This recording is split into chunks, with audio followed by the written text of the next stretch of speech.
Ministre de ce mercredi 23 mai 2012 au palais présidentiel.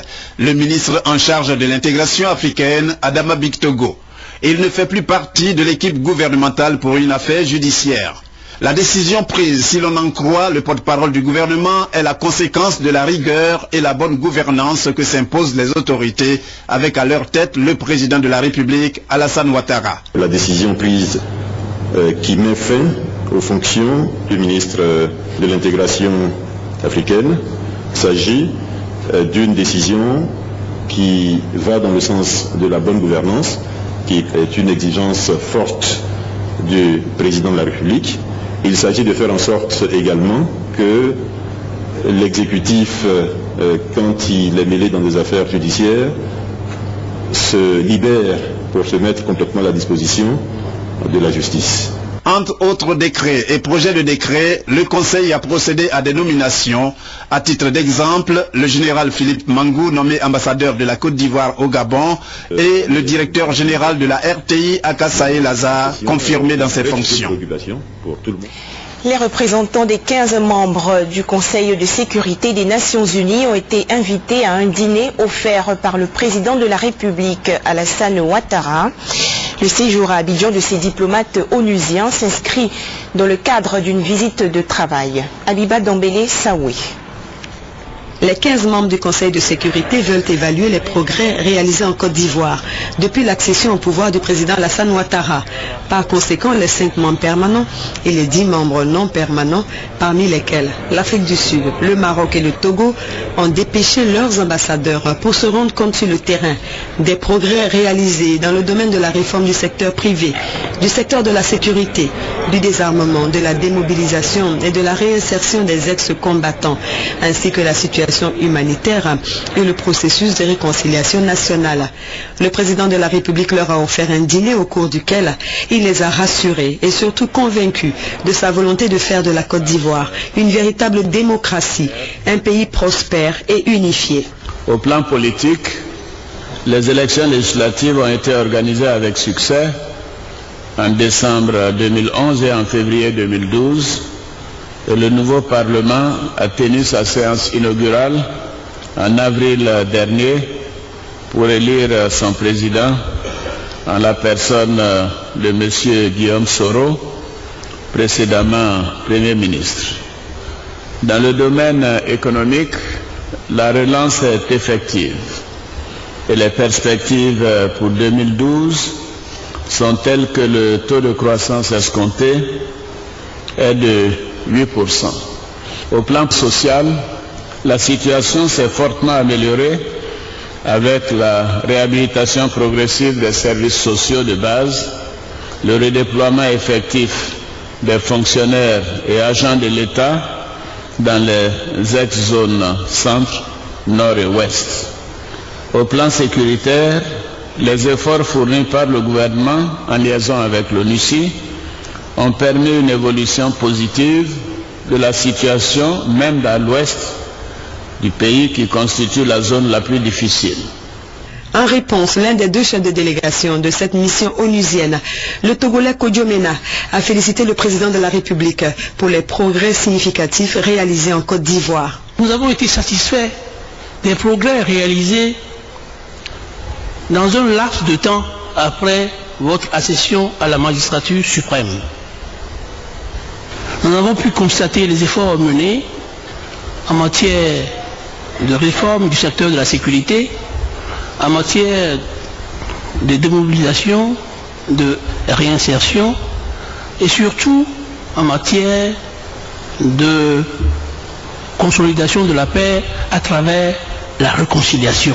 Abidjan est la 2e étape de la visite de travail des représentants des 15 membres du Conseil de sécurité. Après le Libéria, la délégation est attendue en Sierra Leone. Justement, cette délégation du Conseil de sécurité des Nations Unies était hier dans l'ouest de la Côte d'Ivoire, plus précisément à Guiglo. Objectif, s'enquérir de la situation post-crise dans cette localité. Le compte rendu de Aboubacar Sanogo. Les 15 ambassadeurs des pays membres du Conseil de sécurité de l'Organisation des Nations Unies en visite en Côte d'Ivoire ont eu le 22 mai une séance de travail avec le corps préfectoral, les autorités administratives, politiques, traditionnelles et communautaires de la ville de Guiglou.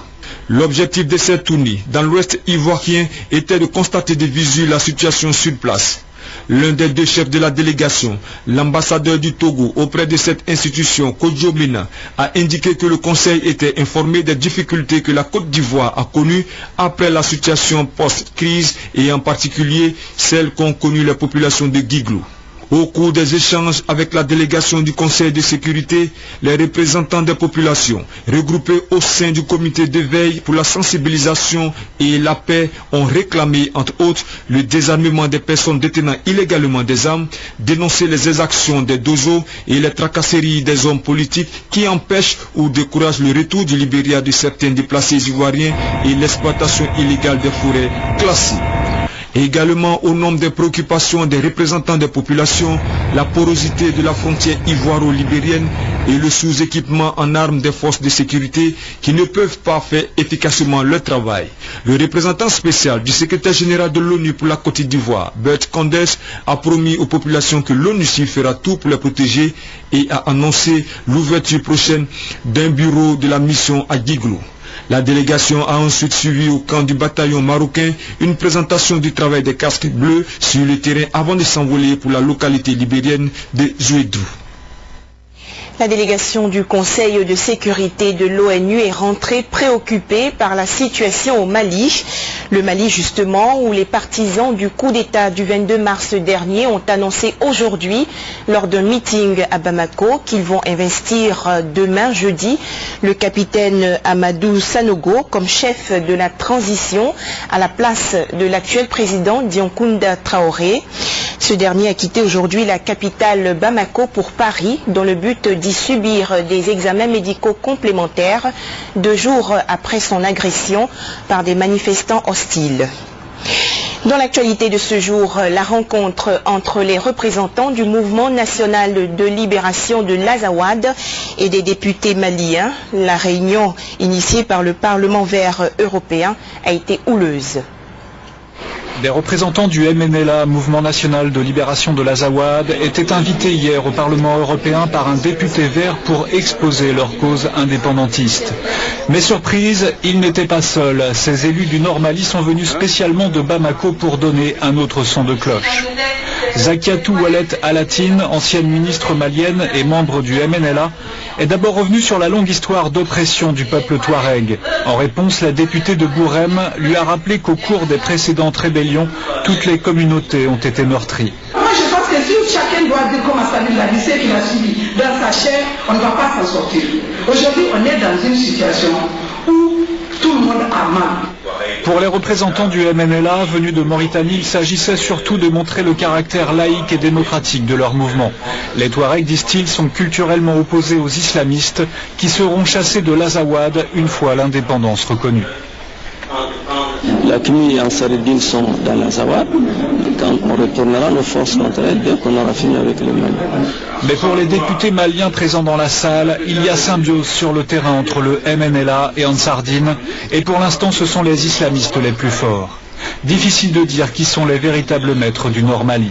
C'est le MNLA qui contrôle le pays, contrôle les frontières, qui contrôle tout autour des villes, mais on n'est pas dans les dispositions où on va faire la police de la ville, où on a une administration encore, tant qu'on n'a pas fini avec le Mali, ce problème. Il n'y a que les villes qui méritent d'être occupées, mais là c'est instable qui fait la lutte. Les explications ont été houleuses entre Maliens, Maliennes, se disant tous frères, sœurs, parents. Il y avait aussi ceux qui contestaient la présence d'un mouvement armé indépendantiste dans l'enceinte du Parlement européen.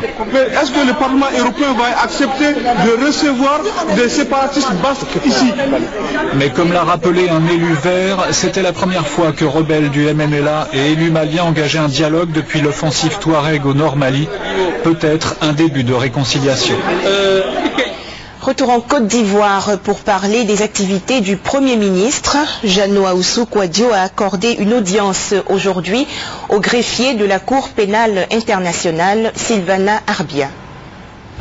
Sylvana Arbia, greffier de la Cour pénale internationale CPI, effectue actuellement sa première visite en Côte d'Ivoire.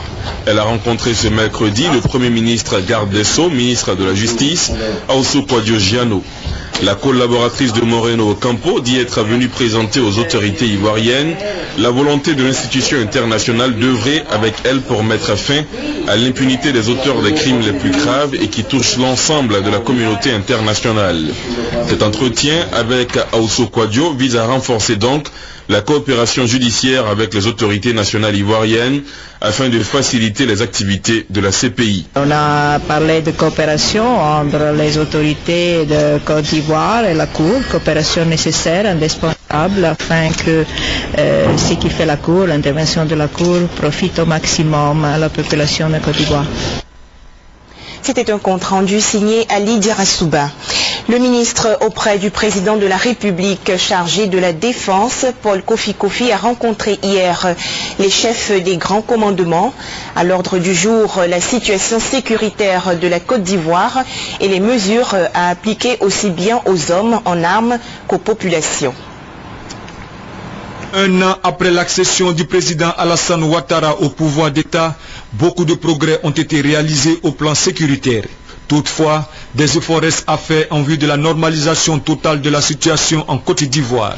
C'est pourquoi il importait de traduire en actes réglementaires les instructions données par le chef de l'État et qui se résument en 3 séries de mesures. D'abord la discipline des hommes, la prise en main des hommes. La deuxième mesure, pour ne pas dire la deuxième série de mesures, porte sur le comportement des populations vis-à-vis de la question de sécurité, notamment le port d'armes.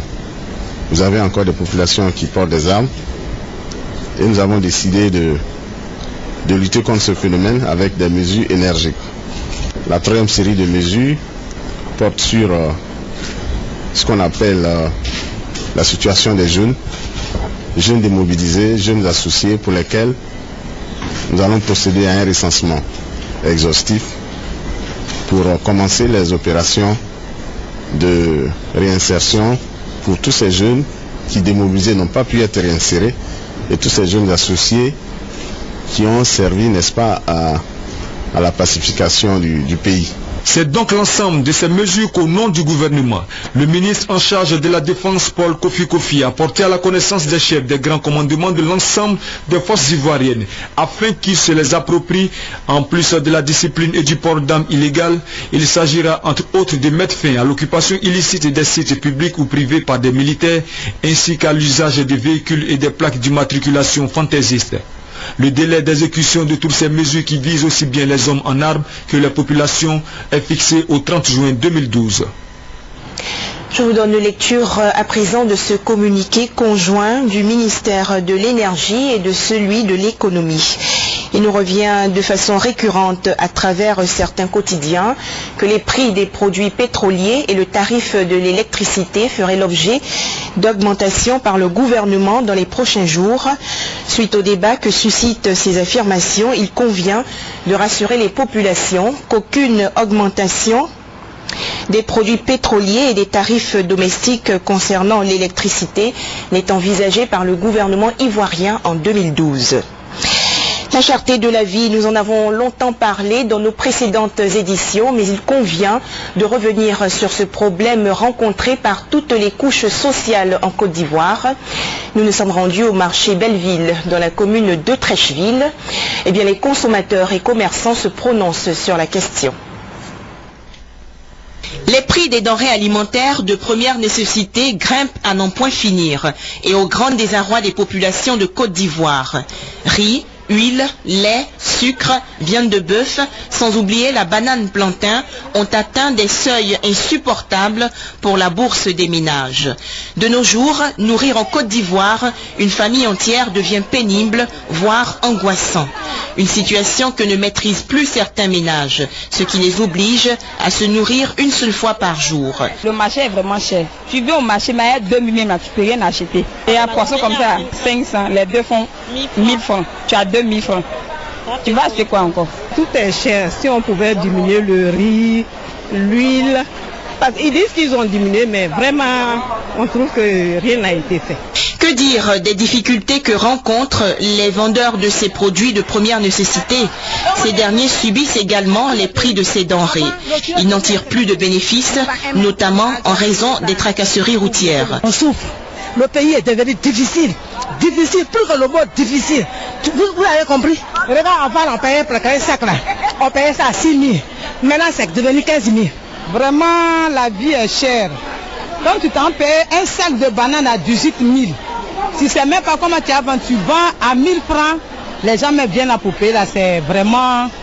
C'est très difficile, on n'arrive même pas à enlever nous notre argent et puis faire aussi les gens qui viennent payer pour la nourriture pour manger. Le gouvernement ivoirien a adopté le 22 mai dernier un protocole d'accord sur le prix de vente maximum conseillé des différentes qualités de riz. Le document indique également les marges auxquelles il faut s'en tenir suivant les localités. Vivement que ces mesures s'appliquent aux autres denrées alimentaires afin d'estomper la souffrance des Ivoiriens. Le réseau africain des institutions et fonds de formation professionnelle, le RAFPRO, a tenu aujourd'hui sa 5e assemblée générale. Au menu, le bilan des activités du réseau et l'élection des membres du nouveau bureau. Reportage Alvor Assakwame. 5e assemblée générale du réseau africain des institutions et fonds de formation professionnelle RAFPRO. Pour le ministre de l'enseignement technique et de la formation professionnelle Albert Flende, la tenue de cette assemblée générale à Abidjan est le signe que la Côte d'Ivoire tient à la formation professionnelle et qu'après la crise, elle entend partager son expérience avec les pays membres du réseau. Comme c'est un réseau, c'est un échange d'expérience. Nous avons eu 10 années de difficultés, nous avons certainement à apprendre des autres. Malgré nos 10 années de difficultés, nous avons aussi à apporter aux autres pays. Le ministre Albert Flende a aussi soutenu que le gouvernement ivoirien sera aux côtés du Fonds de développement de la formation professionnelle de Côte d'Ivoire, membre du réseau, pour appuyer la formation professionnelle.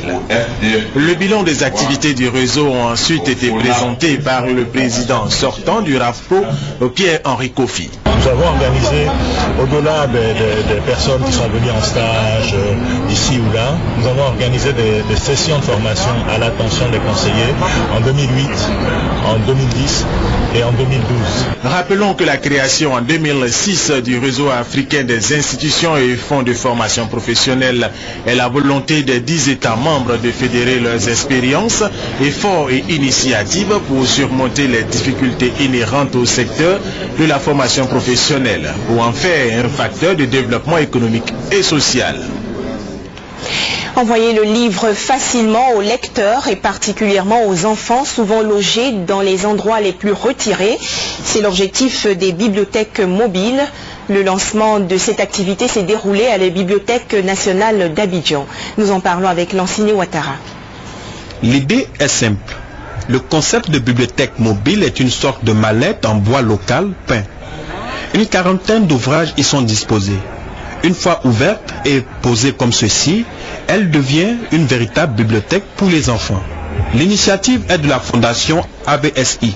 Cette ONG italienne représentée en Côte d'Ivoire fait la promotion de la dignité humaine à travers des activités de coopération et de développement avec un accent particulier sur l'éducation. La réalité de nos activités que nous menons dans différentes communes d'Abidjan et aussi à l'intérieur du pays nous a montré que les ateliers de lecture sont les plus recherchés par les enfants. Nous, on croyait que les enfants cherchaient le foot ou d'autres activités sportives. Mais finalement, là où il y a les ateliers de lecture, ils sont les plus recherchés. Les enfants, ils courent derrière le livre, ils veulent lire, ils veulent connaître, ils veulent savoir.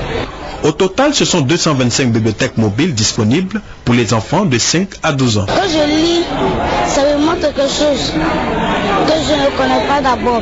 Ça me montre la paix, la tolérance et la solidarité. Plusieurs de ces bibliothèques seront offertes à des ONG locales, des centres sociaux et une partie sera consacrée au travail de terrain de l'ONG AVSI.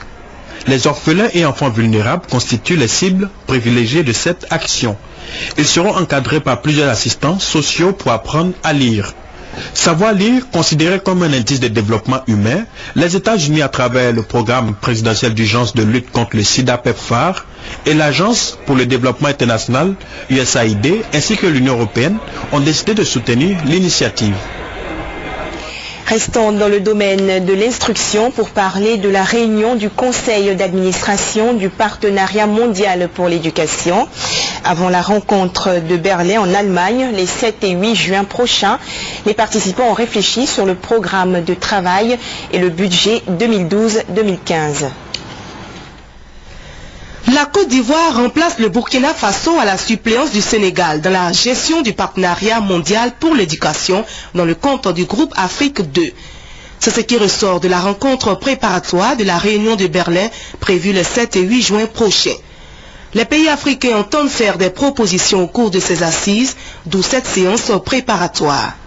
Analyser nos forces et nos faiblesses et envisager des mesures, des dispositions qui, si elles sont mises en œuvre, devraient renforcer la fonctionnalité du groupe Afrique 2, renforcer les capacités du groupe Afrique 2 à contribuer au fonctionnement du partenariat mondial pour l'éducation. Les autorités ivoiriennes attendent beaucoup de la prochaine rencontre. Elles sollicitent le soutien du partenariat mondial pour l'éducation afin d'aboutir à une éducation de qualité. C'est au cours de la rencontre de Copenhague tenue dans le dernier semestre de 2011 que la Côte d'Ivoire a adhéré au partenariat mondial pour l'éducation. Elle bénéficie d'un apport de 21 milliards de francs CFA destiné au secteur éducation-formation. Le groupe allemand Initiative Backup pour l'éducation en Afrique a pris une part active à la rencontre préparatoire d'Abidjan. Direction la région du Bouaké pour constater l'état de dégradation très avancé de l'axe Bouaké-Yamoussoukro. Cette voie est à l'origine de nombreux accidents et pertes en vie humaine. Charles Niaouré. La route précède le développement, dit-on.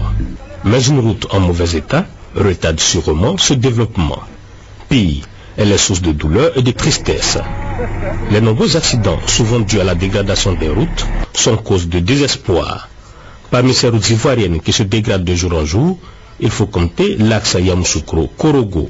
Le pont est fermé et quand il pleut, ça reste sur la route. Et quand les voitures passent à cause des trous partout, donc bon, les voitures n'arrivent pas à circuler, il y a peu d'embouteillage. Et on est venu pour au moins aider les chauffeurs à ce qu'ils puissent circuler tranquillement. Moi je fais cette route une fois dans le mois, mais c'est lamentable. On a déjà eu des crevaisons, les pneus cassés, bon voilà, c'est désolant quoi. Ces gros trous sont le plus souvent l'effet de la nature. Mais sur le tronçon Yamoussoukro-Bouaké, ils sont généralement le fait d'entreprises chargées de l'entretien des routes. Elles ont fait de grandes ouvertures sur la chaussée. Certaines ont été colmatées, mais d'autres sont restées en état.